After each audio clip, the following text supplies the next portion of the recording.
Hi there and welcome to this lecture. After finishing up with the campaign and the ad set levels, now we are going to tackle the ad level. It's with no doubt the simplest level, so feel relaxed. In this level, you choose everything related directly to your ad. You start by naming your ad. I always recommend you to give meaningful names so you won't get lost later when you have too many ads. After naming your ad, you choose the Facebook page and the Instagram page of your business. The pages will be shown on the ad so your viewers will see them. So create 2 profiles and design them.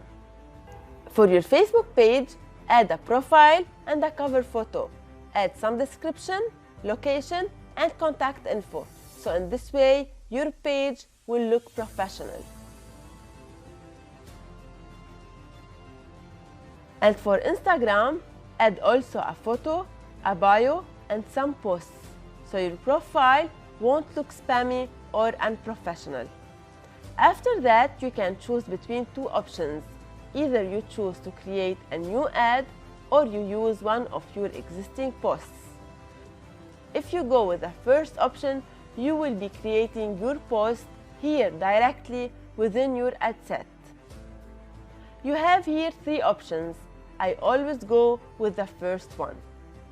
Through this course, you have discovered how to design your ad image and video. So here at this section, you will be using them. If you are choosing to advertise with an image, you just upload it here.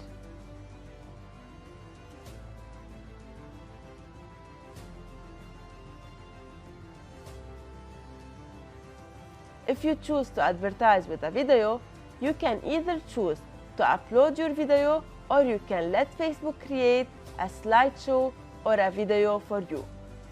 For sure, I recommend you to add your own video.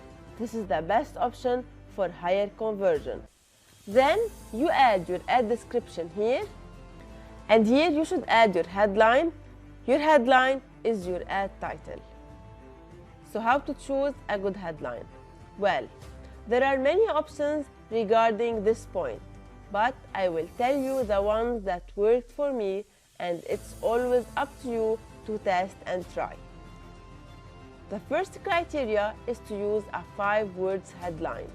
Many studies had shown that ads with 5 words headlines are the best performing ones. Use numbers in your headline. Make it short, sweet, and to the point. You can also use a question format. Use action verbs, point out benefits, and create curiosity.